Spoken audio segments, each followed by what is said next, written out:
নমস্কার, আমি তরুণ ঘোষ। সব প্ল্যান ঠিকঠাক চলছে, একদম যা যা প্ল্যান অনুযায়ী বাংলাদেশকে ভাঙার কথা ছিল সেই প্ল্যান অনুযায়ী একদম সব অক্ষরে অক্ষরে মিলে যাচ্ছে কিনা তা দেখতে ডোনাল্ড লু সফরে এসেছিলেন। তিনি সফরে এসে আপাতত চালাবার জন্য $200 মিলিয়ন তিনি হাতে ধরিয়ে দিয়েছেন। হাতে ধরিয়ে দিয়ে তিনি চলে গিয়েছেন। ভারতবর্ষে এসেছিলেন জল মাপার জন্য। দেখলেন যে এখানে জলে খুব একটা থই পাচ্ছেন না। দুদিন তিনদিন থাকলেন, থেকে বুঝলেন যে এখানে কিছু করা যাবে না, কেউ দেখা করছে না, আন্ডার সেক্রেটারিরা সমস্ত কথা বলছে, সেটা তার ইজ্জতে বাঁধছে। এখন সেক্রেটারি অফ স্টেট ইউনাইটেড স্টেটের, তার সঙ্গে যদি আমাদের দেশের আন্ডার সেক্রেটারি কথা বলে, তার তো একটা ইজ্জতে বাঁধবে, তাই ইজ্জতে বাঁধছে। ফলে তিনি আর বেশি অপেক্ষা করেননি, তিনি পত্রপাঠ দেশে বিদায় করেছেন। এখন যেটা লাস্ট খবর পাওয়া যাচ্ছে, কালকে যে খবরটা পাওয়া গেল, আগামী 2 মাসের জন্য সেনাবাহিনীর হাতে সমস্ত ম্যাজিস্ট্রেটের ক্ষমতা অর্পণ করে দেওয়া হলো সারা দেশের। বাংলাদেশের কথা বলছি, বাংলাদেশ সেনাবাহিনীর হাতে আগামী 2 মাসের জন্য সমস্ত শাসন ক্ষমতা তুলে দেওয়া হলো। অন্তর্বর্তী সরকার চালাবে, কিন্তু সেনাবাহিনীর সমস্ত ম্যাজিস্ট্রেরিয়াল দায়িত্ব যেগুলো আছে সেগুলো ল অ্যান্ড অর্ডার থেকে আরম্ভ করে সমস্ত কিছু সেনাবাহিনী সামলাবে। তার মানে যা হবার আগামী 2 মাসের মধ্যে কিন্তু সব কাজ হয়ে যাবে। এখনো পর্যন্ত দর্শক 8 জন সমন্বয়ক মারা গিয়েছেন। একজন আগেই মারা গেছিলেন, এরপরে 8 জন মারা গিয়েছেন। এরা মারা গিয়েছে বেশিরভাগ সড়ক দুর্ঘটনা, একজন মারা গিয়েছে বিদ্যুৎপৃষ্ট হয়ে, আর বাকি যারা মারা গিয়েছে তারা হচ্ছে নিজস্ব সংঘর্ষের ফলে হয়েছে, একে অপরকে মারধর করেছে। মারধরের কারণ জানেন? মারধরের কারণ হচ্ছে ত্রাণের যে 12.5 কোটি টাকা উঠেছিল এবং আরো যে টাকা এসছিল আমেরিকা সরকার থেকে। আমেরিকা সরকারের গল্পটা আগে একটু বলে দিই। 12.5 কোটি টাকা ত্রাণের থেকেও যে টাকাটা বেশি এসছে সেটা হচ্ছে ছাত্রদের এই বিপ্লবের জন্য টোটাল আমেরিকা দিয়েছিল 100 কোটি টাকা ছাত্রদের। 100 কোটি টাকা, $100 বিলিয়ন, $10 কোটি, $100 বিলিয়ন দেওয়া হয়েছিল। সেই টাকাটা নিয়ে সমস্ত কারাকারি শুরু হয়েছে। কার কাছে টাকাটা? বিভিন্ন লোকের সমস্ত ব্যাংক অ্যাকাউন্টে ছিল টাকাটা। এইবারেতে সেই টাকাটা নিয়ে ভাগ বাটোয়ারা নিয়ে আসল গন্ডগোলটা লেগেছে। ভাগ বাটোয়ারা, তার জন্যই এত মারপিট। তার সঙ্গে জুড়েছে এই ত্রাণের 12.5 কোটি টাকা। কেউ গাড়ি কিনছে, কেউ বাড়ি করছে, আর কেউ তো বিদেশ পালাচ্ছে। এই যে মহিলা মেয়েটিকে আমি বলেছিলাম, তার নাম হচ্ছে তাবাসসুম। এই শাড়ি টাড়ি পরে এই সমস্ত যখন আন্দোলন হলো, একজন সাধারণ মেয়ে হিসেবে সেই শাড়ি টাড়ি পরে সে আন্দোলনে নেমে গেল। এখন যখন বিদেশ যাচ্ছে তখন দেখুন হাতে গুচির ব্যাগ আর ট্রলি, হচ্ছে গুচির ট্রলি, যার দাম হচ্ছে 10 লাখ, আর হ্যান্ডব্যাগের দাম হচ্ছে মিনিমাম তো 3 লাখ। এই টাকাগুলো এসছে কোত্থেকে? এরা সব একে একে বিদেশ পালাচ্ছে। এই যে টোটাল চক্রান্তটা, এই চক্রান্তরের মাথা ছিলেন কে? মাথা ছিলেন ডক্টর ইউনুস। আমি আগের ভিডিওতে বলেছিলাম, ইউনুস তার নিজস্ব একটা টিম তৈরি করে। সেই টিমের মাথায় কে ছিলেন? যে টিমের মাথায় ছিলেন আসিফ নজরুল। আসিফ নজরুল তার 2 জন সাগরেদকে নিয়োগ করে, এই সার্জিৎ আর একটা কি নাম যেন, আমারও তো মনে থাকে না। এই দুটো, আর ডাইনে বাঁয়ে যাদেরকে দেখা যায়, এই 2টি সাগরেদকে ঠিক করেন। এই 2টি সাগরেদ সমস্ত অর্গানাইজ করে, পুরো অশান্তিটা অর্গানাইজ করে সমস্ত কিছু, এবং টাকা পয়সা যে যা খরচা করা সমস্ত কিছু এরা করে। আর আসিফ নজরুল টোটাল ব্যাপারটা কন্ট্রোল করে। এই আসিফ নজরুল কিন্তু আগেই আমেরিকা পালিয়ে গিয়েছে। আসিফ নজরুল দেশে নেই, আমেরিকা পালিয়ে গিয়েছে। এবার তার বউ এবং মেয়েরা আগামী 3 বা 4 তারিখে তারা আমেরিকা রওনা হবে। তার সঙ্গে যাচ্ছে কে, তার আগের পক্ষের এবং হুমায়ুন আহমেদের মেয়ে শিলার সাথে তার সন্তানদের নিয়ে যাচ্ছেন এ মাসের শেষে। মানে এই পক্ষের বউ এবং তার মেয়েকে নিয়ে যাচ্ছে। আগের পক্ষের যে বউ রোকেয়া প্রাচী, তার মেয়েকে নিয়ে যাচ্ছে না, সেই সন্তানকে নিয়ে যাচ্ছে না। তার কারণ হচ্ছে সে নাকি মুজিবপন্থী। এই সমন্বয়কদের মধ্যে এখন গোটা 10 ভাগ হয়েছে, সবটাই কিন্তু টাকা নিয়ে। এই যে 10 কোটি ডলার এসছে, 100 বিলিয়ন প্লাস 12.5 কোটি টাকার ত্রাণ উঠেছে, এই বন্যার ত্রাণ উঠেছে, 2 হাত তুলে মানুষ দিয়েছে।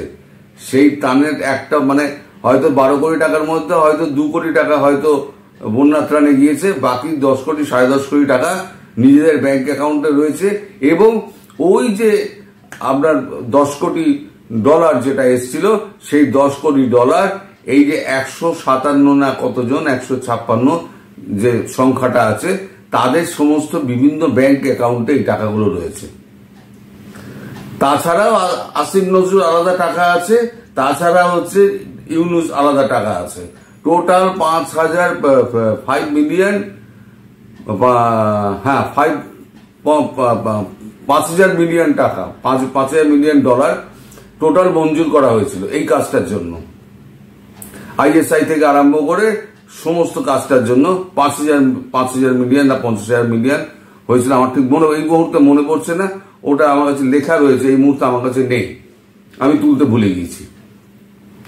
তো এই টাকাটার মধ্যে এখন ভাগাভাগি নিয়ে পুরো গন্ডগোল চলছে।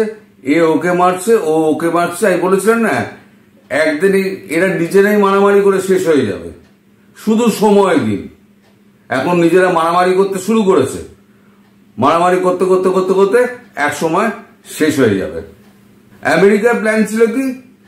আমেরিকার প্ল্যান ছিল সুস্থ দেশটা অসুস্থ করে দাও, অসুস্থ করে দিলে পরে এবারে আমরা গণতন্ত্র ফেরানোর নামে আমরা বাংলাদেশে গিয়ে আমরা আস্তানা বাঁধব।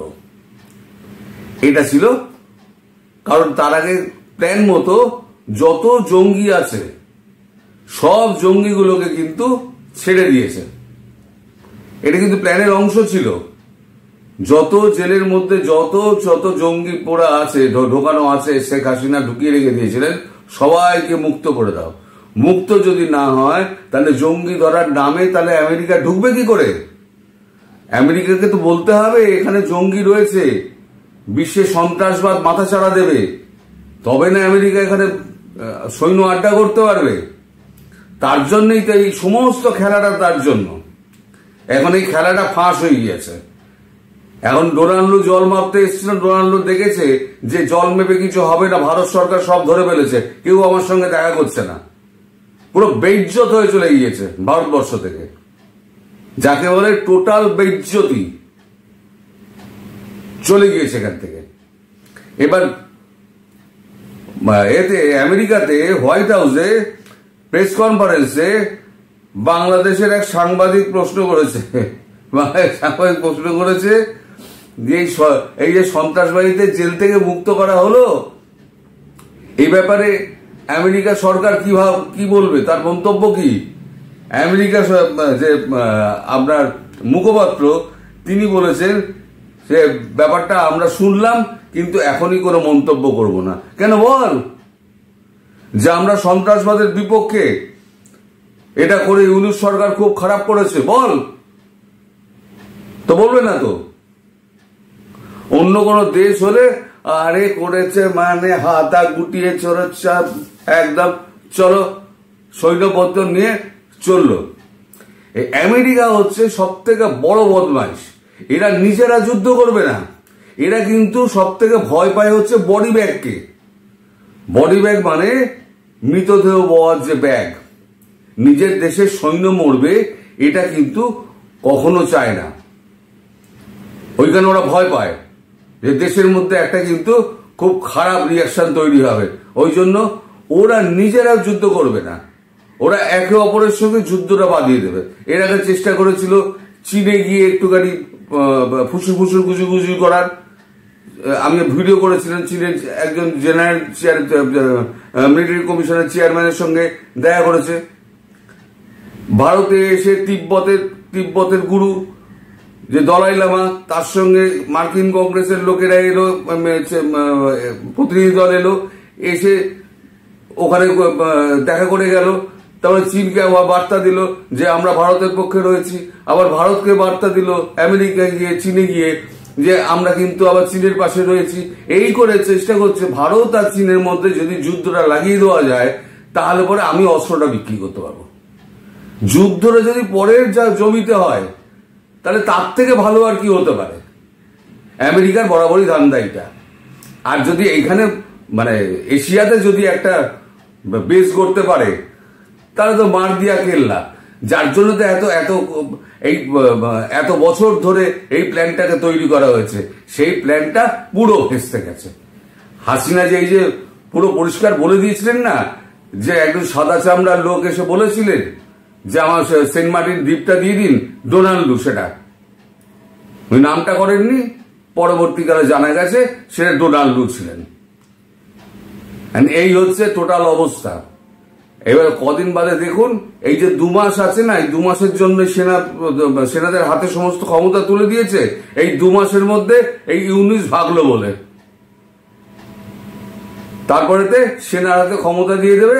সেনাবাহিনী যা করার, পরবর্তীকালে কি হবে না হবে, তারপরে তো ইন্ডিয়া গভর্নমেন্টের সঙ্গে যদি সেনাবাহিনীর কোন রকম কথাবার্তা হয়, তাহলে হয়তো শেখ হাসিনা আবার ঢাকায় ফিরে যাবেন। যা করার তখন ভারতীয় সরকার যা করার করবে। আগামী 2 মাস খুব ঘটনাবহুল হবে, শুধু নজর রাখুন।